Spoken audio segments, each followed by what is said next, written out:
Hi అండి. అందరికీ నమస్కారం. Welcome to my channel. ఈ వీడియోలో పెన్షనర్లకు భారీ శుభవార్త. వాలిడేషన్ ఆఫ్ పెన్షన్ చట్ట సవరణపై సుప్రీంకోర్టు సంచలనం. దీనికి సంబంధించిన పూర్తి వివరాలు ఈ వీడియోలో తెలుసుకుందాము. వీడియో అయితే ఎక్కడే కానీ స్కిప్ చేయకుండా ఎండ్ వరకు చూసేయండి. అప్పుడే ఇన్ఫర్మేషన్ పూర్తిగా అర్థమవుతుంది. అలాగే వీడియో చూస్తున్న ప్రతి ఒక్కరు లైక్ చేయండి ఫ్రెండ్స్. ఈ వీడియోని తోటి పెన్షనర్ మిత్రులతో అయితే షేర్ చేయండి. కొత్తగా మన ఛానల్ చూస్తున్నవారు ఇంకా ఎవరైనా సబ్స్క్రైబ్ చేసుకోకపోతే వెంటనే మన ఛానల్ అయితే సబ్స్క్రైబ్ చేసుకోండి. సబ్స్క్రైబ్ చేసుకోవడం వల్ల నేను చేసే ప్రతి ఒక్క వీడియో మీ వరకు రీచ్ అవుతుంది. ఇక ఆలస్యం చేయకుండా వివరాల్లోకైతే వెళ్ళిపోదాము. ఫ్రెండ్స్ ఇక విషయానికొచ్చినట్లయితే నిన్న అంటే 10/4/2026న దేశ అత్యున్నత న్యాయస్థానమైనటువంటి సుప్రీంకోర్టులో పెన్షనర్లకు సంబంధించి అత్యంత కీలకమైన కేసు విచారణకు రావాల్సి ఉంది. కానీ దురదృష్టవశాత్తు విచారణ జరగకుండానే వాయిదా పడింది. మరి వాయిదా పడిందనమాట. ఈ కేసులో పిటిషన్లు దాఖలు చేసిన వారు ఎవరో మనం క్షుణ్ణంగా పరిశీలిస్తే వారు సామాన్యులైతే కాదు. సమాజంలో ఉన్నత స్థాయిలో పనిచేసి రిటైర్ అయిన వారు. ఎస్-30 pension association, forum of retired IPS officers association మరియు national coordination committee of pension association NCCPA వంటి పెద్ద సంస్థలు ప్రభుత్వ నిర్ణయాలను సవాల్ చేస్తూ ఈ పోరాటం అయితే చేస్తూ ఉన్నాయి. మరి నిన్నటి విచారణలో ప్రభుత్వం తరపున అత్యున్నత న్యాయవాది అయినటువంటి అటార్నీ జనరల్ కోర్టుకు హాజరు కావాల్సి ఉండగా ఆయన గైర్హాజరయ్యారు. మనకు అర్థమయ్యేలా చెప్పాలంటే ప్రభుత్వం తన వాదనలు వినిపించడానికి సిద్ధంగా లేకపోవడం లేదా కావాలనే కాలయాపన చేయడం వల్ల ఈ కేసును మే 12, 2026కు కోర్టు అయితే వాయిదా వేసింది. నిజానికి ఈ కేసు యొక్క మూలాలు లేదా పూర్వాపరాలను మనం గమనిస్తే కేంద్ర ప్రభుత్వం 29 మార్చి 2025న పార్లమెంట్‌లో వాలిడేషన్ ఆఫ్ పెన్షన్ యాక్ట్ పేరుతో ఒక కొత్త చట్టాన్ని తీసుకొనొచ్చింది. ఈ చట్టాన్ని సాధారణ బిల్లులాగా కాకుండా ఆర్థిక బిల్లులో భాగంగా ప్రవేశపెట్టారు. దీని వెనుక ప్రభుత్వానికి ఒక వ్యూహం ఉంది. ఆర్థిక బిల్లు అయితే దానిని కోర్టులో సవాలు చేయడం అంత సులభమేమీ కాదు అనే ఉద్దేశ్యంతో ప్రభుత్వం ఇలా చేసింది. అంతేకాకుండా ఈ చట్ట ప ఈ చట్టం ఇప్పటిది కాదు. ఏకంగా జూన్ 1, 1972 నుండి అమల్లోకైతే వస్తుందని పేర్కొనడం పెన్షనర్లను దిగ్భ్రాంతికి గురిచేసింది. అంటే 50 ఏళ్ల క్రితం నుండి పెన్షన్ నిబంధనను ప్రభుత్వం తన ఇష్టానుసారం మార్చుకోవడానికి ఈ చట్టం అధికారం అయితే ఇస్తుంది. ఈ అన్యాయమైన చట్టాన్ని సవాల్ చేస్తూ ఎస్-30 పెన్షన్ అసోసియేషన్ మే 19, 2025న మొదటిసారిగా సుప్రీంకోర్టులో కేసు ఫైల్ చేసింది. వారి పిటిషన్‌ను కోర్టు స్వీకరించడమే కాకుండా కేంద్ర ప్రభుత్వంలోని ఆర్థిక శాఖ, పెన్షన్ శాఖ మరియు న్యాయ శాఖలకు నోటీసులు జారీ చేసింది.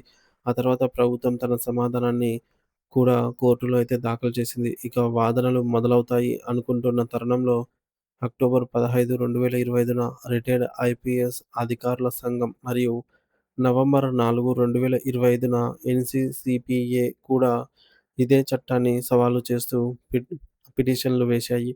ఈ విధంగా 3 ప్రధాన సంఘాలు కలిపి ప్రభుత్వంపై న్యాయ పోరాటం మొదలుపెట్టాయి. అయితే ఇక్కడే మనం అసలు విషయాన్ని గమనించాలి.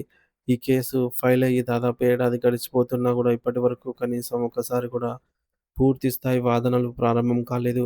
మే 23, 2025 నుండి నిన్నటి వరకు అంటే దాదాపు 8 సార్లు అంటే 4, 8, 2025, 14, 10, 2025, 1 డిసెంబర్ 2025, 23 జనవరి 2026, 17 ఫిబ్రవరి 2026, 10 మార్చి 2026, 10 ఏప్రిల్ 2026 ఈ కేసు విచారణకైతే వచ్చింది. కానీ ప్రతిసారి ఏదో ఒక కారణంతో వాయిదా పడుతూనే ఉంది.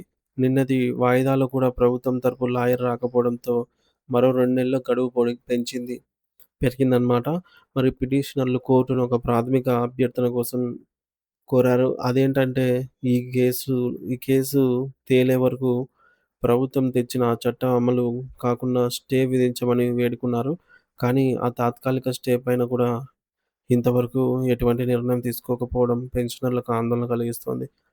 నిన్న కోర్టులో పెన్షన్ అసోసియేషనర్ల తరపున ఆహ్, వాళ్ళ సైడ్ వాదించినటువంటి లాయర్లు ఒక బాధాకరమైన నిజాన్ని న్యాయమూర్తుల దృష్టికి తీసుకెళ్లారు. ఈ యొక్క అసోసియేషన్‌లలో ఉన్న సభ్యులందరూ గూడా 60 ఏళ్ల నుంచి 80 ఏళ్లు దాటిన వృద్ధులు.